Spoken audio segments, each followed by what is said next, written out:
നമസ്കാരം. ഇന്നത്തെ ദിവസം മലയാളികളെ സംബന്ധിച്ചിടത്തോളം ഒരു സാധാരണ ദിവസമാണോ? ഒരിക്കലുമല്ല. ഇന്ന് നമ്മൾ നെഞ്ചോട് ചേർത്ത് പിടിക്കുന്ന നമ്മുടെ സ്വകാര്യ അഹങ്കാരമായ ഒരു മനുഷ്യന് രാജ്യം അർഹിച്ച ആദരവ് നൽകിയ ദിവസമാണ്. അതെ, ബ്രേക്കിംഗ് ന്യൂസ് നിങ്ങൾ അറിഞ്ഞു കാണും. മലയാളത്തിന്റെ മെഗാസ്റ്റാർ മമ്മൂട്ടിക്ക്, അതെ നമ്മുടെ മമ്മൂക്കയ്ക്ക് പത്മഭൂഷൺ ലഭിച്ചിരിക്കുകയാണ്. സത്യം പറഞ്ഞാൽ ഈ വാർത്ത കേട്ടപ്പോൾ എനിക്ക് ഒരു തരത്തിലും അത്ഭുതം തോന്നിയില്ല. പകരം തോന്നിയത് ഒരു ആശ്വാസമാണ്. ഒടുവിൽ അത് സംഭവിച്ചല്ലോ, അതായിരുന്നു എൻ്റെ ആശ്വാസം. വർഷങ്ങളായി ഓരോ റിപ്പബ്ലിക് ദിനവും വരുമ്പോഴും മലയാളികൾ സോഷ്യൽ മീഡിയയിൽ ചോദിക്കുന്ന ഒരു ചോദ്യമുണ്ട്, ഇത്തവണയെങ്കിലും മമ്മൂക്കയ്ക്ക് കൊടുക്കുമോ എന്ന്. 2026 എത്തി നിൽക്കുമ്പോൾ ആ ചോദ്യത്തിന് ഉത്തരമായിരിക്കുകയാണ്. 1998 പത്മശ്രീ ലഭിച്ച മമ്മൂട്ടി പത്മഭൂഷൺ എന്ന അടുത്ത പടിയിലേക്ക് എത്താൻ എടുത്തത് നീണ്ട 28 വർഷങ്ങളാണ്. ഒന്ന് ആലോചിച്ച് നോക്കൂ, 28 വർഷം.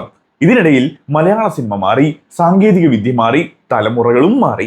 പക്ഷേ മാറാത്തതായി ഒന്നേയുള്ളൂ, അത് മമ്മൂട്ടി എന്ന മനുഷ്യന്റെ അഭിനയത്തോടുള്ള ആർത്തിയാണ്. ഇന്ന് ഈ വീഡിയോയിൽ നമ്മൾ സംസാരിക്കുന്നത് വെറും ഒരു അവാർഡ് വാർത്തയല്ല, മറിച്ച് മമ്മൂട്ടി എന്ന നമ്മുടെ മമ്മൂക്കയുടെ പ്രതിഭാസത്തെ കുറിച്ചാണ്. എന്തുകൊണ്ട് അദ്ദേഹം ഇത് അർഹിക്കുന്നു? എന്തുകൊണ്ട് ഇത് ഇത്ര വൈകി? ഈ അവാർഡിന്റെ തിളക്കം മലയാള സിനിമയ്ക്ക് നൽകുന്ന മെസ്സേജ് എന്താണ്? നമുക്ക് വിശദമായി പരിശോധിക്കാം. ആദ്യം തന്നെ നമുക്ക് ആ കാലതാമസത്തെ കുറിച്ച് സംസാരിക്കാം. എന്തുകൊണ്ടാണ് നമ്മുടെ മമ്മൂക്കയ്ക്ക് പത്മഭൂഷൺ ലഭിക്കാൻ ഇത്രയും വൈകിയത്? ഇതൊരു വലിയ ചർച്ചാ വിഷയമാണ്. നമുക്ക് നമ്മുടെ അയൽ സംസ്ഥാനങ്ങളിലേക്ക് ഒന്ന് നോക്കാം. രജനീകാന്ത്, കമൽഹാസൻ, ചിരഞ്ജീവി ഇവർക്കൊക്കെ വർഷങ്ങൾക്ക് മുമ്പ് തന്നെ പത്മഭൂഷൺ ലഭിച്ചിട്ടുണ്ടായിരുന്നു. രജനീകാന്തിനും ചിരഞ്ജീവിക്കും പത്മവിഭൂഷൺ വരെ ലഭിച്ചു. മലയാളത്തിൽ തന്നെ 1983 പ്രേം നസീർ സാറിന് പത്മഭൂഷൺ കിട്ടിയിരുന്നു. 2019 നമ്മുടെ ലാലേട്ടനും അത് ലഭിച്ചു. പക്ഷേ മമ്മൂക്കയ്ക്ക് മാത്രം എന്തുകൊണ്ട് ആ ലിസ്റ്റിൽ നിന്ന് പുറത്തു നിൽക്കേണ്ടി വന്നു? പലപ്പോഴും നോമിനേഷനിൽ അയച്ചിട്ടുണ്ടാവും, പക്ഷേ എന്തുകൊണ്ട് എവിടെയോ വെച്ച് അത് തടയപ്പെട്ടു പോയോ? അതോ എന്തായിരുന്നു അതിന് പിന്നിൽ? ചിലർ പറയുന്നു മമ്മൂക്കയുടെ രാഷ്ട്രീയവും അതുമായി ബന്ധപ്പെട്ട കണക്ഷനും ഒക്കെയാണ് പ്രശ്നം, അദ്ദേഹത്തിന് അധികം രാഷ്ട്രീയ കണക്ഷൻസ് ഇല്ല, അതൊക്കെയാണെന്ന് പറയുന്നു. മറ്റു ചിലർ പറയുന്നു അദ്ദേഹം അവാർഡുകൾക്ക് പിന്നാലെ പോകാത്തത് കൊണ്ടാണ് എന്നുള്ളത്.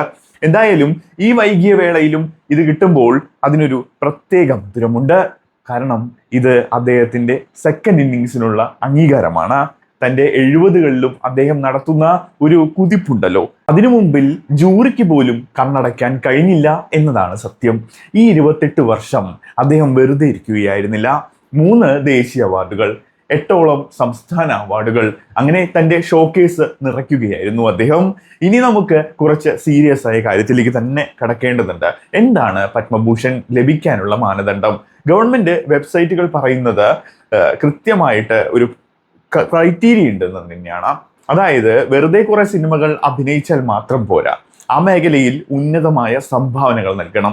മമ്മൂക്ക എന്ന നടൻ ഇന്ത്യൻ സിനിമയ്ക്ക് നൽകിയ സംഭാവനകൾ എന്താണ്? ഒറ്റ വാക്കിൽ പറഞ്ഞു കഴിഞ്ഞാൽ വൈവിധ്യം, വെസറ്റാലിറ്റി എന്ന് തന്നെ നമുക്കിതിനെ പറയാം. ഇന്ത്യയിൽ മറ്റൊരു നടനും അവകാശപ്പെടാൻ കഴിയാത്ത ഒരു റെക്കോർഡ് അദ്ദേഹത്തിനുണ്ട്. ഒരേ വർഷം തന്നെ ആർട്ട് സിനിമയിലും കൊമേഴ്സ്യൽ സിനിമയിലും ബ്ലോക്ക് ബസ്റ്റർ അടിക്കാൻ അദ്ദേഹത്തിന് കഴിയും. അതെ, വ്യത്യസ്തമായ സിനിമകളിലൂടെ നമ്മളത് കണ്ടിട്ടുള്ളതാണ്. ഉദാഹരണത്തിന് വിധേയൻ എന്ന സിനിമയിലെ ഭാസ്കര പട്ടേലർ, ആ ക്രൂരനായ മനുഷ്യനെ കണ്ട് നമ്മൾ ശരിക്കും പറഞ്ഞാൽ പേടിച്ച് വിറച്ച ഒരു സന്ദർഭം ഉണ്ടായിട്ടുണ്ട്. അതേ വർഷം തന്നെ വാത്സല്യം എന്ന സിനിമയിൽ രാഘവൻ നായരായിട്ട് വന്ന് നമ്മുടെ മുമ്പിൽ നിന്ന് കരയിച്ച മമ്മൂക്കയെ നമ്മൾ കണ്ടിട്ടുള്ളതാണ്. ഇതുപോലൊരു റേഞ്ചുള്ള നടൻ വേറെ എവിടെയാണുള്ളത്? മറ്റൊന്ന് ഭാഷയാണ്. ഡോക്ടർ ബാബാ സാഹേബ് അംബേദ്കറുടെ ഇംഗ്ലീഷ് സിനിമയിൽ അംബേദ്കറായി അഭിനയിക്കാൻ ഒരു മലയാള നടനെ അവർ വിളിച്ചു എന്നത് തന്നെ ഒരു അത്ഭുതമാണ്. തമിഴിൽ ദളപതി, തെലുങ്കിൽ യാത്ര, അങ്ങനെ ഭാഷകൾക്ക് അതീതമായി അദ്ദേഹം വളർന്നുകൊണ്ടേയിരുന്നു. ഈ പത്മഭൂഷൺ വെറും പോപ്പുലാരിറ്റിക്കുള്ള അവാർഡല്ല, മറിച്ച് ഈ കൺസിസ്റ്റൻസിക്കുള്ള അംഗീകാരം തന്നെയാണ്. ഇവിടെയാണ് ഈ വീഡിയോയുടെ പ്രധാന ഭാഗം നമുക്ക് സംസാരിക്കേണ്ടതുള്ളത്. യഥാർത്ഥത്തിൽ മമ്മൂക്കയ്ക്ക് ഈ അവാർഡ് നേടിക്കൊടുത്തത് അദ്ദേഹത്തിന്റെ പഴയ സിനിമകളാണോ അതോ പുതിയ സിനിമകളാണോ? എന്തായിരിക്കും അതിന് കാരണം? അദ്ദേഹത്തിന് ഈ അവാർഡ് നേടിക്കൊടുത്തത് കഴിഞ്ഞ 4-5 വർഷത്തെ അദ്ദേഹത്തിന്റെ പ്രകടനങ്ങൾക്കാണ്.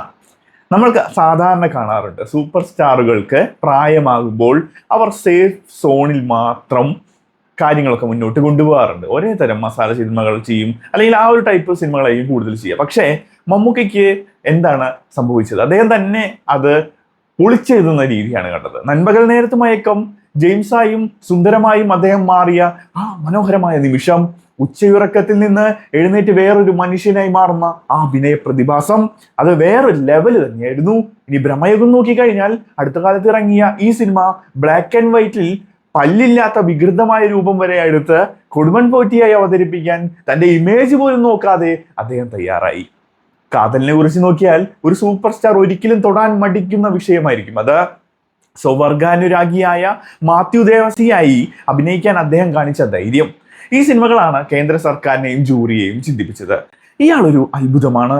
അവരെ കൊണ്ട് അത് പറയിപ്പിച്ചത് ഈ പുതിയ മമ്മൂക്ക തന്നെയാണ്.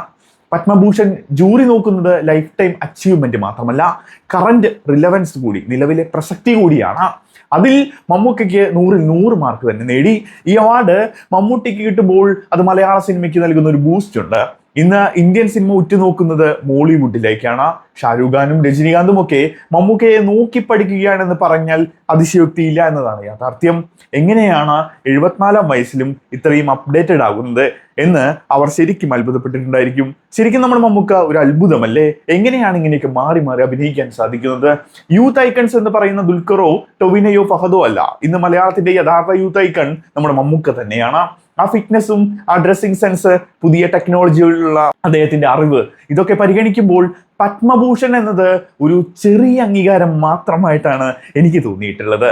ചുരുക്കത്തിൽ ഈ റിപ്പബ്ലിക് ദിനത്തിൽ മമ്മൂക്കയ്ക്ക് പത്മഭൂഷൺ ലഭിക്കുമ്പോൾ അത് അദ്ദേഹത്തെക്കാൾ സന്തോഷം നൽകുന്നത് നമ്മളെ പോലുള്ള പ്രേക്ഷകർക്കാണ്. നമ്മുടെ സ്നേഹത്തിനുള്ള, നമ്മുടെ കാത്തിരിപ്പിനുള്ള ഉത്തരമാണത്.